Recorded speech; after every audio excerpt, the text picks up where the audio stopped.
SP ने थानों में जाकर पुलिस कर्मियों की कार्यशैली देखी। पुलिस कप्तान राजीव मिश्रा मंगलवार की सुबह एसएसपी कंकड़बाग, पत्रकार नगर और चित्रगुप्त नगर थानों में गए। जिन इलाकों में सुबह की सैर करने वाले लोगों की संख्या अधिक होती है, वहां जाकर एसएसपी ने गश्ती दल का जायजा लिया।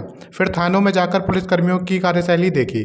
इस दौरान उन्होंने थानों की हजरत में बंद लोगों को बुलाकर पूछताछ की और पता लगाया कि उन्हें किस कारण यहाँ रखा गया है। हालांकि निरीक्षण के दौरान किसी पर कार्रवाई नहीं हुई। भोजपुरी सिंगर टुनटुन यादव के कार्यक्रम में मंच से अंधाधुंध फायरिंग, वीडियो वायरल होने पर केस दर्ज। बिहार के आरा में भोजपुर कलाकार टुनटुन यादव के कार्यक्रम में अंधाधुंध फायरिंग का मामला सामने आया है। यह घटना 13 सितंबर की रात की बताई जा रही है। वीडियो वायरल होने के बाद पुलिस ने मंगलवार को केस दर्ज पर जांच शुरू कर दी है।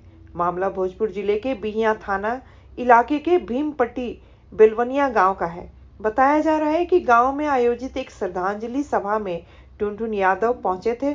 उनके स्टेज पर आते ही खुलेआम कई राउंड गोलियां चलाई गई। प्रताप यादव का नाम लालू और तेजस्वी समेत सभी आरोपियों को समन जारी। दिल्ली की राउज एवेन्यू कोर्ट ने 18 सितंबर 2024 दिन बुधवार को नौकरी के बदले जमीन मनी लॉन्ड्रिंग केस में बिहार के पूर्व सीएम लालू प्रसाद यादव, तेजस्वी यादव, तेज प्रताप यादव और अन्य आरोपियों को समन जारी किया है। कोर्ट ने यह भी कहा कि तेज प्रताप यादव की संतृप्तता से इनकार नहीं किया जा सकता। यह पहली बार है जब तेज प्रताप यादव को कोर्ट ने समन जारी किया है। बिहार की राजनीतिक में होने वाली है उथल पुथल। नीतीश कुमार का दबाव, बिहार की राजनीतिक में फिर से बड़ा हंगामा होने वाला है। जेडीयू के अंदरूनी सूत्रों के मुताबिक नीतीश कुमार ने विधानसभा चुनाव 2025 में 135 सीटों पर चुनाव लड़ने की इच्छा जताई है, जबकि बीजेपी के लिए सिर्फ 108 सीटें छोड़ने का संकेत दिया है।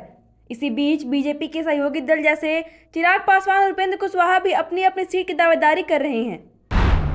कैमूर वासियों को देंगे 211 करोड़ का तोहफा। मुख्यमंत्री नीतीश कुमार 18 सितंबर 2024 दिन बुधवार को कैमूर आएंगे। अपने एक दिवसीय दौरे के दौरान मुख्यमंत्री भावनपुर में 10.40 करोड़ की लागत से बने मां मुंडेश्वरी वन्य प्रणाली इको पार्क का उद्घाटन करेंगे। इस दौरान वह मां मुंडेश्वरी मंदिर में दर्शन भी करेंगे। मुख्यमंत्री नीतीश 2.25 करोड़ रुपए की लागत से बिहार में सबसे गहरे जलप्रात तेलहार कुंड के में पर्यटकीय सुविधा का उद्घाटन करेंगे। नीतीश से श्रेय की सीधी लड़ाई तेजस्वी लड़ेंगे। बिहार में विधानसभा चुनाव समय पर हुए तो अगले 13-14 महीने मुख्यमंत्री नीतीश कुमार और पूर्व डिप्टी सीएम तेजस्वी यादव के बीच 17 महीने वाली महागठबंधन सरकार के काम का श्रेय लेने की सीधी लड़ाई दिखेगी।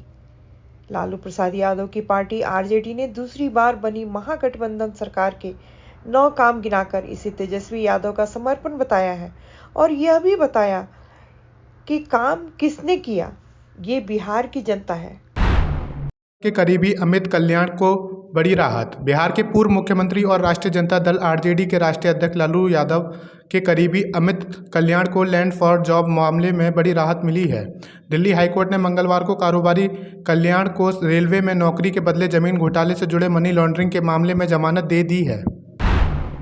पटना टाटा और गया हावड़ा वंदे भारत एक्सप्रेस नियमित चलेगी। बिहार की राजधानी पटना से झारखंड टाटा नगर के बीच वंदे भारत एक्सप्रेस ट्रेन का नियमित परिचालन बुधवार से शुरू हो जाएगा। वहीं गया से हावड़ा के लिए भी वंदे भारत ट्रेन नियमित चलने वाली है। इस ट्रेनों का उद्घाटन बीते 15 सितंबर को प्रधानमंत्री नरेंद्र मोदी ने वर्चुअल तरीके से किया था। सरकारी दफ्तर से मिली शराब की 135 बोतलें। शराबबंदी वाले बिहार में एक सरकारी दफ्तर से ही दारू की खेप बरामद हुई है। राज्य सरकार के मद्य निषेध एवं उत्पाद शुल्क विभाग के अधिकारियों ने मुजफ्फरपुर जिले के पारू इलाके के एक सरकारी कार्यालय के परिसर से शराब की 135 बोतलें बरामद की। मुजफ्फरपुर में वार्ड पार्षद की दबंगई, दुकानदार पर पिस्टल तानी। बिहार के मुजफ्फरपुर में नगर निगम के एक वार्ड पार्षद की गुंडागर्दी का मामला सामने आया है। वार्ड 10 के पार्षद अभिमन्यु चौहान ने अपने साथियों के साथ एक हार्डवेयर दुकान में पहुंचकर गाली गलौज और मारपीट की। इस दौरान दुकानदार पर पिस्टल तान दी गई, साथ ही उसे जान से मारने की धमकी दी। में आदिवासी समाज का प्रदर्शन। सीएम थाना क्षेत्र के सिमुलडांगा चौक में आदिवासी समाज ने प्रमोद पेटकर का पुतला फूंका और उनके बयान का विरोध किया, जिसमें पेटकर ने आदिवासियों को हिंदू बताया था। प्रदर्शनकारियों ने सरना धर्म की संवैधानिक पहचान की मांग की और आरोप लगाया कि पेटकर के बयान के समाज की आस्था को ठेस पहुंची है। आदिवासी समाज ने चेतावनी दी कि अगर धार्मिक मामलों में हस्तक्षेप जारी रहा तो कड़ा कदम उठाया जाएगा। झारखंड मेडिकल काउंसलिंग शेड्यूल में बदलाव। झारखंड के मेडिकल संस्थानों के नामांकन के लिए अब काउंसलिंग शेड्यूल में बदलाव किया गया है। अब उम्मीदवार 24 सितंबर तक पसंदीदा कॉलेज के लिए चॉइस फिलिंग कर सकते हैं, जबकि बदलाव की अंतिम तारीख 25 सितंबर है। सीट अलॉटमेंट की जानकारी 27 सितंबर से 5 अक्टूबर तक मिलेगी। पुलिस के खिलाफ प्रदर्शन, बाजार बंद। साहिबगंज के बहरावा में पुलिस की कथित ज्यादती के खिलाफ लोगों ने सड़क जाम कर बाजार बंद कराया। आरएसएस के नगर कार्यवाहक अनुराग आनंद की पुलिस पिटाई के बाद वे गंभीर रूप से घायल है और अस्पताल में भर्ती है। स्थानीय लोगों पुलिस पर राजनीतिक दबाव में काम करने और मंदिर के पुजारी गंगा बाबा ताड़ित करने का आरोप लगा रहे हैं। अमित शाह 20 सितंबर को करेंगे भाजपा की परिवर्तन यात्रा की शुरुआत। झारखंड विधानसभा चुनाव के मद्देनजर भाजपा 20 सितंबर से परिवर्तन यात्रा की शुरुआत कर रही है, जिसे गृह मंत्री अमित शाह साहिबगंज से भोगनाडीह से शुरू करेंगे। यात्रा 3 अक्टूबर तक चलेगी और राज्य के 200 से अधिक प्रखंडों से गुजरते हुए 9400 किलोमीटर की दूरी तय करेगी, जिसमें सभी 81 विधानसभा क्षेत्रों को कवर किया जाएगा। मैदान में धूमधाम से मनेगा दुर्गा पूजा। पुराने विधानसभा परिसर में जारी दुर्गा पूजा पंडाल को लेकर गतिरोध अब समाप्त हो गया है। सीएम हेमंत सोरेन ने इसके लिए अनुमति दे दी है। हेमंत सोरेन ने आज अपने आवास में रांची जिला दुर्गा पूजा समिति के प्रतिनिधिमंडल से मुलाकात की। झारखंड में बांग्लादेशी और रोहिंग्या घुसपैठ की जांच करेगी ईडी। दर्ज किया केस।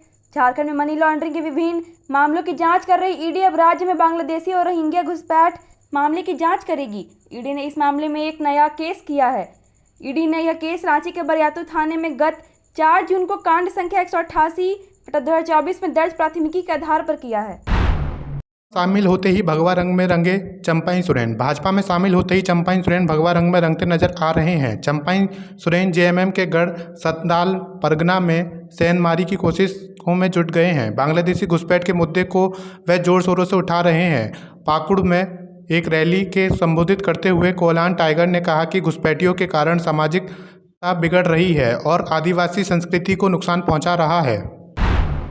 सोन नदी में अचानक जलस्तर बढ़ने से नदी के बीचों बीच टीले पर फंसे बिहार झारखंड के सैकड़ों किसान। झारखंड के हुसैनाबाद में सोन नदी के बीच स्थित टीले पर खेत में काम करने गए सैकड़ों महिला पुरुष बाढ़ के बीच फंस गए हैं। टीले पर फंसी पूनम देवी ने फोन कॉल पर बताया कि सभी लोग सोन नदी की धारा के बीच में खड़े हैं। उन्होंने बताया कि हुसैनाबाद के बीच के अलावा बिहार के करीब सैकड़ों लोग फंसे हैं। सोन नदी में अचानक बाढ़ आने की वजह उन्हें वापस लेने कोई नाव नहीं आ सकी है, लेकिन नहीं मिल पा रहा है लाभ। केंद्र सरकार की पीएम विश्वकर्मा योजना युवाओं के लिए लाभकारी साबित हो रही है, लेकिन झारखंड के लाभार्थियों ने इस योजना को लेकर सवाल उठाए हैं। लाभार्थियों ने कहा है कि यह एक अच्छी योजना है, लेकिन इसका लाभ लोगों को नहीं मिल पा रहा है। झारखंड में 2 दिनों तक चलेगा आरजेडी का कार्यकर्ता सम्मेलन। झारखंड में विधानसभा चुनाव को लेकर सियासी सरगर्मी तेज है। बिहार के पूर्व डिप्टी सीएम और राजद नेता तेजस्वी यादव इन दिनों बिहार में कार्यकर्ता सम्मेलन के तहत जगह जगह जाकर तमाम कार्यकर्ताओं से मिल रहे थे। अब यह कार्यक्रम झारखंड में भी आयोजित होना है। राजद का कार्यकर्ता सम्मेलन 28 सितंबर को चतरा और 29 सितंबर को पलामू में आयोजित होगा। Thank you so much for watching this video. Don't forget to like, comment, share, and subscribe.